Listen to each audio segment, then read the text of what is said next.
우리 한 목소리로 합독하도록 하겠습니다. 여호와께서 모세에게 말씀하여 이르시되 이스라엘 자손의 원수를 미디안에게 갚으라. 그 후에 내가 내 조상에게로 돌아가리라. 모세가 백성에게 말하여 이르되 너와 함께 있는 사람들 가운데서 전쟁에 나갈 사람들을 무장시키고 미디안을 치러 보내어 여호와의 원수를 갚되 이스라엘 모든 지파에게 각 지파에서 1000명씩을 전쟁에 보낼지니라 하매 각 지파에서 1000명씩 이스라엘 100만 명 중에서 12,000명을 택하여 무장을 시킨지라. 모세가 각 지파에 1000명씩 싸움에 보내되 제사장 엘르아살의 아들 비느하스에게 성소의 기구와 신호 나팔을 들려서 그들과 함께 전쟁에 보내매 그들이 여호와께서 모세에게 명령하신 대로 미디안을 쳐서 남자를 다 죽였고 그 죽인 자 외에 미디안의 5왕을 죽였으니 미디안의 왕들은 에이와 레겜과 스루와 후루와 레바이며 또 부올의 아들 발람을 칼로 죽였더라. 이스라엘 자손이 미디안의 부녀들과 그들의 아이들을 사로잡고 그들의 가축과 양떼와 재물을 다 탈취하고 그들이 거처하는 성읍들과 촌락을 다 불사르고 탈취한 것, 노략한 것, 사람과 짐승을 다 빼앗으니라. 그들이 사로잡은 자와 노략한 것과 탈취한 것을 가지고 여리고 맞은편 요단 강가 모압 평지의 진영에 이르러 모세와 제사장 엘르아살과 이스라엘 자손의 회중에게로 나아오니라. 아멘. 오늘 점심에 친구를 한 명 만났는데 카페에서 잠깐 이야기 나누는데 제일 친한 친구 중에 한 명입니다. 다른 교단에 속해 있는 사역자이고요. 사정이 있어서 한 1년 정도 사역을 쉬다가 이제 다른 사역지를 이제 찾고 있다, 이런 얘기를 들었거든요. 이 친구가 쉬면서 했던 일이 제가 진짜 관심 있던 일인데 뭐냐면 하수구 뚫어주는 일 아세요? 이게 몇 년 전부터 엄청 이슈가 되는데 저는 만약에 사업을 했으면 그 가치를 팔아야 된다는 생각이 들거든요. 근데 이건 그냥 하수구 뚫는 게 아니라 내시경이랑 엄청 되게 고급 장비 가지고 진짜 이거를 정성껏 뚫어서 완벽하게 일을 처리해줘요. 뭔가 되게 가치 있는 일입니다, 생각보다. 근데 이 일을 하면서 돈도 좀 많이 벌었는데 이제 다시 사역지를 찾고 있다고 그러더라고요.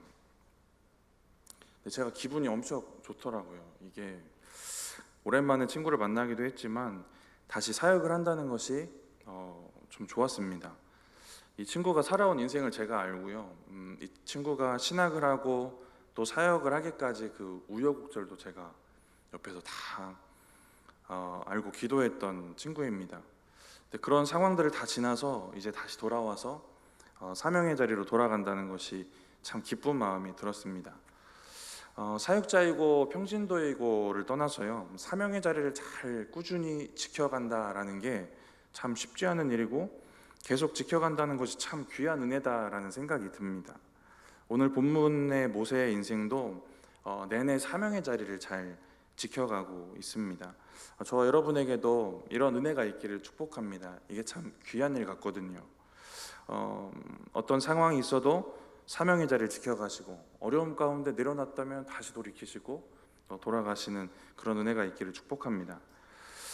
오늘 본문에 이제 하나님이 모세의 인생 말미에 또 하나의 사명을 주시는데 이스라엘 자손의 원수 미디안을 심판하라라는 명령입니다. 우리 본문 2절 말씀 같이 한번 읽어보겠습니다. 이스라엘 자손의 원수를 미디안에게 갚으라. 그 후에 내가 내 조상에게로 돌아가리라. 미디안을 심판하라고 하시는데 이게 이런 얘기를 들으면 어떤 느낌이었을까라는 생각이 자꾸 드는 게 이게 네 마지막 사명이고 너 이거 마치면 죽을 거야 라는 얘기거든요. 이게 어떤 느낌일까라는 생각이 좀 묵상하면서 들더라고요.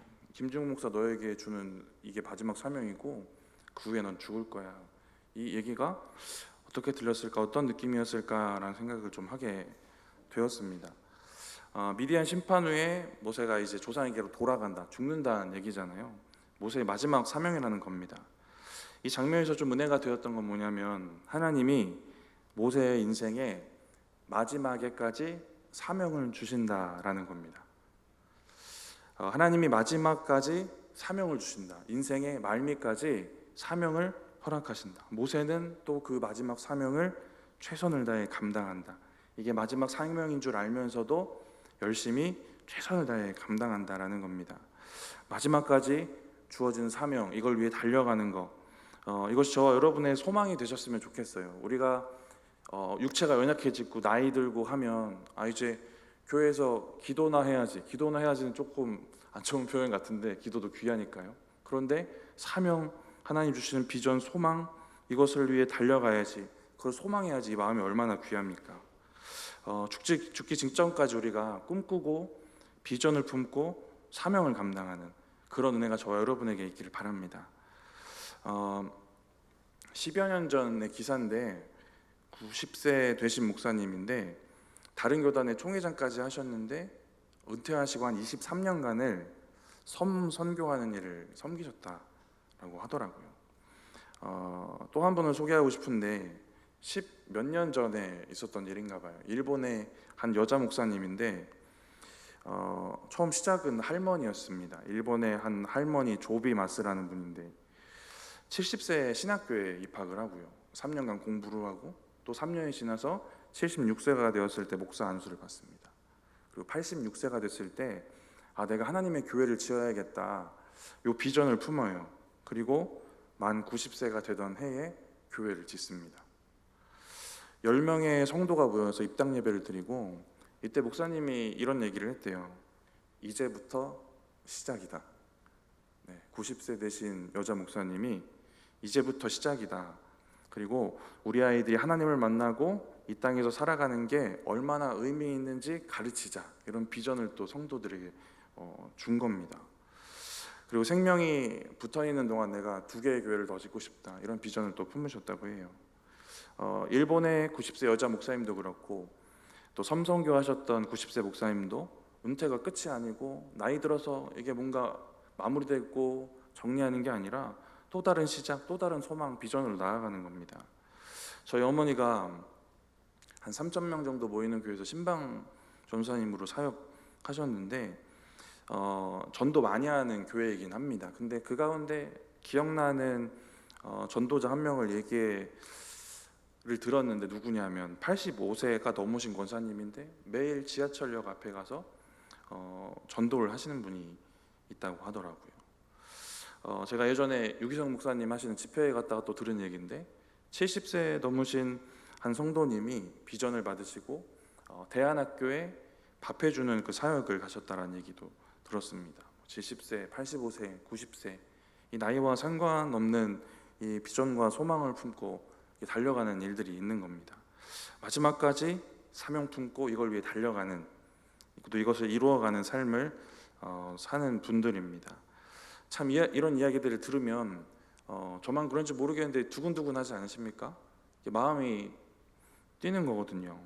왜 그런가 생각해 보면 이들의 나이는 80세, 85세, 90세 막 이렇지만 이들이 가진 비전, 이분들이 감당하는 사명은 청년 같으니까요. 이분들 마음이랑 가슴에는 청년 같은 청년이 있는 겁니다.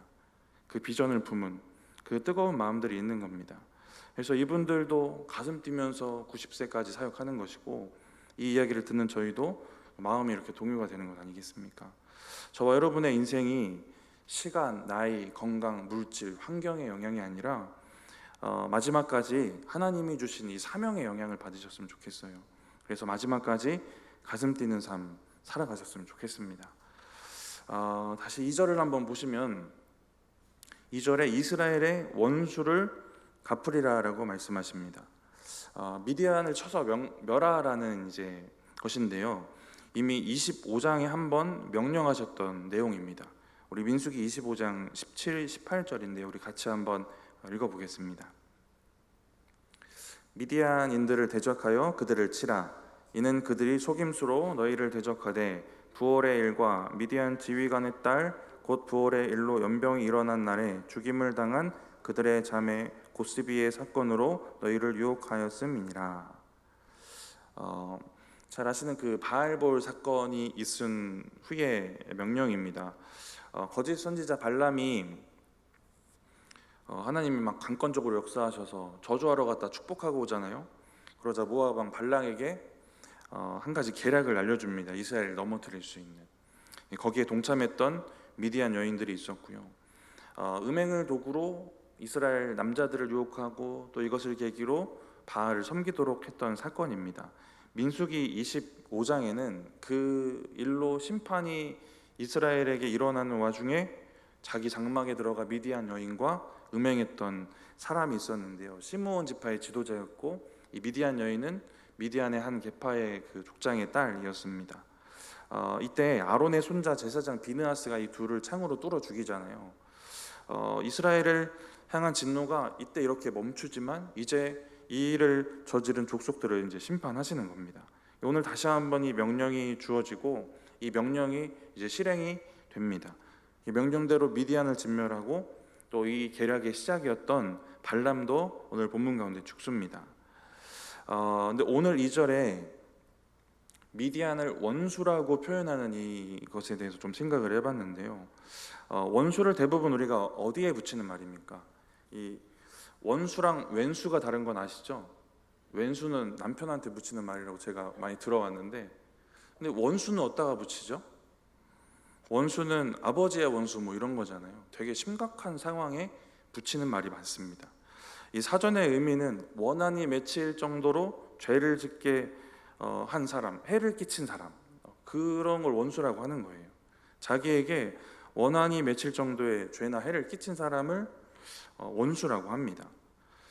너희를 미혹해서 죄짓게 한 미디안을 진멸해라, 이렇게 간단히 말씀하실 수도 있는데 이 단어를 꼭 선택하신 의미가 있었을 것 같거든요. 하나님이 이 문제와 이 상황을 이 정도로 심각하게 여기신다라는 것 같아요.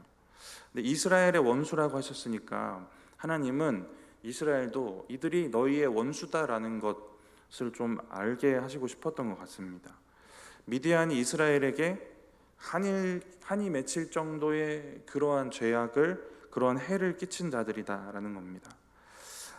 죄로 이스라엘을 넘어지게 만들려고 했던 그 사건이 하나님의 백성 넘어지게 하는 것이고, 언약을 성취해야 될 그 하나님의 백성의 그 여정을 방해하는 것이고, 하나님의 계획을 방해하는 것이기 때문에 그렇습니다. 그래서 원수 같다고 하시는데 오늘 본문의 3절에 보니까 이스라엘의 원수뿐만 아니라 하나님의 원수다라고 얘기를 하세요. 우리 오늘 본문 3절 같이 한번 읽어보겠습니다. 모세가 백성에게 말하여 이르되 너와 함께 있는 사람들 가운데서 전쟁에 나갈 사람들을 무장시키고 미디안을 치러 보내어 여호와의 원수를 갚되, 하나님의 원수를 갚으라라고 합니다. 하나님 본인의 원수라고 생각하세요. 하나님은 이 문제를 원수처럼 심각하게 바라보시는 것, 자기 백성의 원수, 또 나의 원수, 이렇게 심각하게 여기시는 겁니다. 지금 우리의 삶에 좀 적용을 해보면 이렇게 되는 것 같아요. 우리를 넘어뜨리고 죄에 미혹하는 세상의 가치관, 세상의 유혹들을 우리가 원수처럼 여기는가? 정말 하나님이 심각하게 여기시는 것처럼 우리가 심각하게 바라보고 있는가를 좀 생각해 보면 좋을 것 같습니다. 이걸 왜 심각하게 바라봐야 되는가? 우리가 하나님의 백성이기 때문에, 우리가 하나님의 약속을 이루고 계획을 이루어야 되는 그 주인공이기 때문에 그렇습니다. 내가 하나님 백성이라서, 내가 하나님 계획 이루는 사람이라서, 하나님 주신 사명을 이뤄가야 되는 사람이라서, 그래서 죄의 문제를 원수처럼 심각하게 바라봐야 된다라는 겁니다. 우리가 죄 문제 바라볼 때 우리가 가지는 기본적인 생각과 시각은 그냥 우리 개개인의 문제 정도인 거잖아요. 그냥 내 문제인 겁니다. 내가 예수 믿고 하나님 믿는데 죄 지으면 안 된다, 이거 그냥 내 문제인 겁니다. 이 정도의 시각이 기본적인 생각이에요. 이게 틀린 것도 나쁜 것도 아닌데 오늘 본문을 보면서 이게 내가 하나님 백성으로서의 문제다, 하나님이 심각하게 바라보시는 문제다, 이런 관점이 더해져야 한다는 겁니다. 우리가 하나님 백성이고 우리가 하나님 계획과 사명을 이뤄가는 존재이기 때문에 그렇습니다. 그래서 또 한 번 좀 생각해 보게 되는 건, 이 원수 같은 일을 행하는 것이 외부의 세력이 아니라 우리 안에서 일어나는 일일 수도 있겠다라는 겁니다. 가나안에 들어가서 땅을 분배할 때 하나님이 경계를 정해 주시는데, 이 경계를 다른 민족이 침범하면 이것을 이스라엘을 침범한 것이 아니라 하나님을 대적하는 것이라고 여기셨거든요. 스바냐 말씀에 모압과 암몬의 심판에 대한 얘기가 나옵니다. 이제 돌이킬 기회 없고요. 최종 심판 선고인데 여기에도 하나님이 정하신 경계를 침범하는 것에 대한 얘기가 나오거든요. 스바냐 22장 8절 말씀 같이 한번 읽어보겠습니다. 내가 모압의 비방과 암몬 자손이 조롱하는 말을 들었나니 그들이 내 백성을 비방하고 자기들의 경계에 대하여 교만하였느니라. 두 가지 죄가 지적되는데 하나님의 백성 비방하는 것, 그리고 그 경계에 대한 교만하는 것, 경계를 침범하는 문제에 대한 얘기를 합니다. 이렇게 지적되는 걸 보면 앞서 말씀드렸던 것처럼 자신들의 백성, 그들이 사는 땅을 침범하는 것이 하나님에 대한 침범과 도전, 교만이다라고 보시는 것이고, 그래서 이것이 심판받을 죄가 되는 겁니다. 오늘 본문에 이스라엘의 원수가 되는 행동을 했던 미디안이 하나님의 원수가 됩니다. 땅뿐만 아니라 그 땅에 사는 하나님의 백성의 정체성, 그들의 신앙을 침범하는 것도 하나님에 대한 침범이라고 보고 계신 겁니다. 모압과 암몬은 이스라엘의 경계를 침범했어요. 경계를 침범합니다. 하나님이 정해주신 경계이고, 그래서 하나님을 대적하고 거스르는 일이 되었습니다. 그러니까 하나님이 정해놓으신 경계를 외부에서 들어오고 침범했거든요. 근데 이 문제가 우리 내부에서 일어날 수도 있겠다라는 생각을 좀 해본 건데요. 반대로 이스라엘의 경계를 넘어서 이스라엘 자체가 이 경계를 넘어서 이방으로 가고 이방을 들어오도록 경계를 낮추고 하는 일이 있을 수도 있겠구나라는 생각을 하는 겁니다.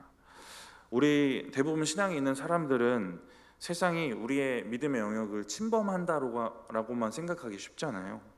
근데 세상이 여러분의 신앙의 영역을 침범하기 전에 여러분 스스로 신앙의 울타리 낮추고 우리가 스스로 세상으로 나아가고 이런 영역이 없는지를 우리가 함께 돌아보자는 겁니다. 모압과 암몬처럼 하나님을 대적하는 세상이 우리의 경계를 넘어서 들어올 수도 있지만, 믿는 우리가 하나님이 주신 경계를 넘어서 세상으로 갈 수도 있다라는 겁니다. 이것 또한 하나님이 정해주신 경계를 침범하는 것이 아닐까 하는 생각이 드는 거예요. 경계를 넘어오는 것이 세상의 가치관이고 세상의 죄이고 우상이라고 하는 생각도 해볼 수 있겠지만, 그 경계를 낮추고 넘어오도록 두는 우리의 문제도 있겠구나라는 생각을 해보는 겁니다. 발락과 발람, 모압과 미디안의 여인들, 이들이 계획적으로 죄와 우상을 가지고 침범하고 경계를 넘어올 수도 있지만, 스스로 우상을 만들고 그 경계를 허물던 이스라엘의 역사도 있고 우리도 그렇지 않은가라는 것을 돌아보는 겁니다. 우리 존재가 이만큼 연약한 것 같아요. 우리가 외부의 공격에도 연약하고 우리 속에서 일어나는 교만과 여전한 죄성의 문제에도 쉽게 넘어지는 그런 연약함이 우리에게 있는 겁니다. 그래서 늘 세상이 날 넘어뜨려, 이런 시각도 가지고 조심해야겠지만, 내가 날 넘어뜨린다라는 것도 우리가 돌아보고 또 철저하게 또 경계해야 되는 문제다라는 겁니다. 여전히 나는 연약한 죄인이다라는 이 본질을 잊지 말아야 될 것 같아요. 제가 어제 저녁에 자꾸 신방이 있어서 이제 저녁에 아들을 오랜만에 만나서 불러준 찬송가가 있는데, 찬송가 305장이거든요. 나 같은 죄인 살리시는데 이걸 너 같은 죄인 살리신으로 바꿔가지고 불러줬어요. 옆에서 아내가 웃던데, 얘도 죄인인 거잖아요. 요즘 이제 어떤 상태냐면 가르친 적 없는 죄의 본성 드러나는 시기인 건데, 소유욕 보이고요. 아직 말을 정확하게 하지는 못하는데 내 거야, 안 돼, 싫어, 이걸 말로 표현을 못하는데 행동이 그래요. 죄인입니다. 그래서 얘도 죄인이라서 어제 그 찬양을 불러줬는데, 이 어린아이도 그렇고 몇십 년 살아온 그 여러분의 삶 가운데도 여전히 죄인이구나, 내 안에 죄성이 있구나, 이 육신의 장막 벗기 전에는 여기 문제에서 해결될 수 없는 진짜 연약한 사람이구나 라는 것에 다 동의하실 것입니다. 그래서 내가 죽기까지 예수님의 은혜가 여전히 필요하고, 그래서 오늘 이 말씀을 돌아보면서 세상이 우리를 죄로 넘어지게 하는 것, 또 내 안에서 다시 또 발생되어지는 그 죄들을 또 돌아보는 것, 이 두 가지 부분을 다 생각해 봐야 되는 겁니다. 세상이 우리의 경계를 넘어서 우리를 죄로 넘어지게 하는 것, 이것도 원수처럼 생각하고 심각하게 바라봐야 되고요. 또한 우리 자신이 신앙의 경계를 넘어 세상으로 가거나 세상이 침범하고 쉽게 넘어오도록 우리 울타리 낮추는 것도 우리가 잘 돌아보았으면 좋겠습니다. 그래서 세상도 잘 들어올 수 없고 또 우리도 세상으로 쉽게 나아갈 수 없는 그런 견고한 울타리를 잘 치고 살아가셨으면 좋겠습니다. 그래서 중요한 것은 먼저는 이건 것 같아요. 아까 잠깐 말씀드렸지만 내가 하나님의 백성으로 존재하는 그 존재의식이 중요한 것 같습니다. 내가 하나님의 백성으로 하나님의 약속을 이루고 계획을 이루고 주신 사명을 이루는 것이 우리에게 그 존재 이유고 중요한 일처럼 여겨져야 되는 겁니다. 그래서 이게 침범되는 게 하나님도 원수처럼 여겨졌던 것처럼 그래야 우리도 이게 원수처럼 여겨질 수 있는 것 같아요. 이런 은혜가 오늘 본문의 모세처럼 저와 여러분의 그 인생의 마지막까지 있었으면 좋겠어요. 내가 하나님 백성이라서 하나님 계획 이루어야지, 주신 사명 이루어야지, 비전 이뤄가야지, 이런 마음들이 식어지지 않는 축복이 있었으면 좋겠습니다. 다시 3절을 보니까 원수를 갚다라고 나오는데 이 갚다라는 단어의 원어를 살펴보니까 전쟁을 해서 사륙하다, 이거 다 진멸하다라는 의미가 있더라고요. 미디안을 진멸해라, 다 없애라는 겁니다. 근데 미디안을 보니까 오늘 본문의 심판의 대상이 됐던 이 미디안 사람들은 미디안족의 한 계파라고 하는데 모압과 암몬의 경계에 정착했던 사람들로 보여집니다. 그러니까 최종 목적지를 생각해 보면 굳이 싸우지 않아도 되는 전쟁일 수도 있는, 직접적으로 가나안 정복하는 문제에 직접적인 영향까지는 주지 않는 그런 사람들이에요. 그러니까 이 전쟁의 성격이 땅을 차지하거나 군사적으로 필요하거나 이런 이유가 아니었던 겁니다. 종교적이기도 하고 신앙적이고 이런 이유가 있었던 거예요. 죄의 심판입니다. 미디안의 진멸은 하나님의 백성을 넘어지게 하려 했던 그 죄의 심판이에요. 가나안 정복 전쟁의 의미가 하나님 주신 그 언약을 이루고 성취하는 의미도 있지만 가나안의 죄와 우상을 심판하는 의미도 있다라는 건 아실 텐데, 그래서 땅을 정복하는 게 죄 정복하는 게 되는 것이고, 정복하지 않고 땅에 섞여 사는 것이 죄에 섞여 사는 것이 되지 않습니까? 실제 이스라엘 역사가 그걸 실제로 증명하고 있잖아요. 정복해라, 진멸해라. 그래서 이렇게 명령하신 이 명령에 철저하게 순종해야 되는 겁니다. 근데 오늘 본문을 보시면 이 명령에 잘 순종해 나아가는 장면들이 있습니다. 우리 오늘 본문 7절과 8절 읽어보겠습니다. 그들이 여호와께서 모세에게 명령하신 대로 미디안을 쳐서 남자를 다 죽였고 그 죽인 자 외에 미디안의 5왕을 죽였으니 미디안의 왕들은 에유와 레겜과 스루와 후루와 레바이며 또 부올의 아들 발람을 칼로 죽였더라. 진멸할 것 진멸하고 취할 것 취하고 이렇게 합니다. 이 전쟁의 성격이 죄의 진멸이라면 그렇기 때문에 자기의 편의를 따라, 자기의 유익을 따라, 자기 능력에 따라 하면 안 되는 거잖아요.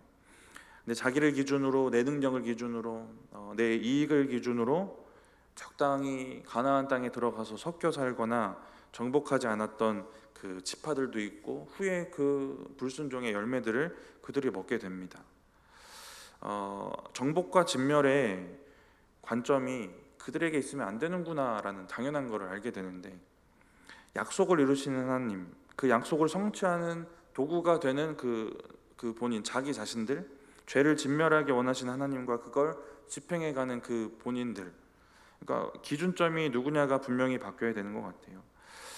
내가 아니라 하나님, 내가 싸우는 이 전쟁, 영적 전쟁, 아니면 정복하고 성취하게 하신 하나님의 일들 가운데 모든 기준점들이 나의 유익, 나의 능력, 내 관점이 아니라 하나님으로 바뀌어야 된다라는 겁니다. 이 믿음이 이 땅을 살아갈 때 우리에게 분명히 필요한 믿음이라는 생각이 들어요. 우리 하나님 백성이고 하나님의 계획과 사명 아래 놓인 존재다라는 것을 우리가 분명히 인식하고 살아가는 겁니다. 이런 존재의 인식이 우리의 믿음을 지킬 줄 믿습니다. 이런 존재의 인식이 있어야 우리 앞에 놓인 영적 전쟁에 우리 하나님이 함께 계시는 것입니다. 6절에 이스라엘의 전쟁, 이 죄를 진멸하는 영적 전쟁에 함께 보내는 사람이 한 명 있었는데 비느하스입니다. 6절 말씀 같이 한번 읽어보겠습니다. 모세가 각 지파에 1000명씩 싸움에 보내되 제사장 엘르아살의 아들 비느하스에게 성소의 기구와 신우 나팔을 들려서 그들과 함께 전쟁에 보내매. 비느하스에게 나팔도 들려보내고요, 또 들려보내는 게 성소의 기구입니다. 어떤 기구를 들려보냈을까 명확하게 나오진 않거든요. 근데 이 사람이 대제사장은 아니니까 뭐 법궤나 이런 건 아니었을 것 같습니다. 무엇인지는 알 수 없는데 하나님의 의도는 좀 추측해 볼 수 있는데, 먼저는 이 전쟁이 어떤 성격의 전쟁인지를 알게 하시는 것 같아요. 이게 영적 전쟁이다. 군사적인 의미는 아니다.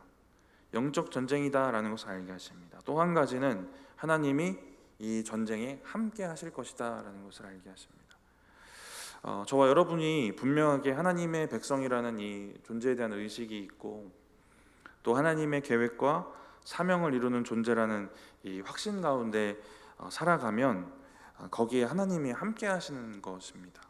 우리 앞에 놓인 영적 전쟁에 하나님이 함께 계시는 거예요. 근데 이 미디안이 가져온 죄가 이 구조를 깨트릴 수 있는 죄인 거잖아요. 죄가 들어와서 내가 하나님 백성이고 하나님 백성과 함께 하시는 그 하나님, 이 영적 구조를 미디안이 가져온 죄가 이 구조를 깨트린 겁니다. 그래서 우리가 이 죄의 문제, 정결의 문제를 심각하게 여기고 이 문제를 원수처럼 여기고 우리의 삶을 더 깨끗하고 거룩하게 돌이키면 다시 우리는 하나님 백성이 되고 여전히 하나님의 백성의 그 일을 하고 그 가운데 하나님이 우리 가운데 거하신다라는 겁니다. 신명기 23장 14절에 이 말씀이 이런 것들을 좀 정리해 주는 것 같아요. 우리 신명기 23장 14절인데요, 같이 한번 읽어보겠습니다. 이는 내 하나님 여호와께서 너를 구원하시고 적군을 내게 넘기시려고 내 진영 중에 행하심이라. 그러므로 내 진영을 거룩히 하라. 그리하면 내게서 불결한 것을 보지지 않으심으로 너를 떠나지 아니하시리라. 이 말씀처럼 하나님의 백성인 우리를 구원하시고 우리에게 원수를 넘기시고 우리 가운데 행하시는데요, 그러기 위해서 내 진영을 거룩히 하고 불결한 걸 없애라는 것입니다. 우리의 모습을 우리 내면에 있고 우리 마음에 있고 우리 깊은 곳에 있는 그 죄의 부분들을 우리가 깨끗하고 거룩하게 돌이키는 문제, 이게 우리 개개인의 문제를 넘어서 하나님의 백성이라는 우리의 정체성과도 관련이 있고 하나님이 이것을 심각하고 원수처럼 여기신다는 하나님의 마음과도 관련이 있고요. 이러한 믿음과 가치관을 가지고 이 문제를 더욱더 철저하게 다뤄가시는 저와 여러분들 되셨으면 좋겠습니다. 말씀을 마치면서 이 죄 문제, 밖에서 들어오는 죄든 내 안에서 생겨나는 죄이든 이 원수처럼 여기시는 그러한 마음들이 있으면 좋을 것 같아요. 내가 하나님의 백성이고 내가 하나님의 약속을 이루는 존재고 내가 하나님의 계획을 이루고 하나님의 주신 사명을 이뤄가는 존재라는 것을 기억하시기 바랍니다. 서두에 말씀드렸던 것처럼 이렇게 사명에 매여 살아가시는 것이 저와 여러분의 인생의 말미에도 그랬으면 좋겠어요. 그때까지 더 뜨겁고 가슴 뛰는 믿음과 신앙으로 살아가셨으면 좋겠습니다. 오늘 본문의 모세처럼 허락하신 마지막 사명까지 기쁨으로 감당하시는 저와 여러분들 되시기 바랍니다. 하나님이 하실 것 같아요. 제가 다 아시는 상황이라 제 얘기를 하면 이 건강이 진짜 한계 부딪혔구나 이 생각을 작년 말에 하고 올해 초도 하고 막 어제도 하고 있는데 하나님이 이렇게 막 붙들고 가시는 느낌이 들거든요. 아직 뭔가 맡기실 일이 있고 하라고 하시는 일들이 있는 것 같습니다. 약간 이게 아까 엘리베이터에서 권사님들한테 설명드렸는데 이런 느낌이에요. 하나님이 이렇게 들고 가시는, 이렇게 목덜미 들고 가시는 느낌입니다. 제가 제 체력과 건강을 객관적으로 봤을 때 제가 감당할 수 없는 일들을 하고 있어요. 근데 건강한 사람들은 당연히 다 하겠죠. 제가 하는 일 정도는. 근데 제 건강으로는 할 수 없는데 이걸 다 가지고 가게 하십니다. 근데 그 안에 뭔가 보람도 있고 기쁨도 있고 그렇거든요. 하나님이 여기에 매이게 하신 느낌이 들어요. 그래서 힘 주시고 능력 주시는 것 같습니다. 저의 인생의 마지막에도 이랬으면 좋겠고, 우리 성도님들의 마지막에도 이렇게 매어진 그 사명 가운데 기쁨과 은혜 가운데 누리시는 저 여러분들 되시기 바랍니다.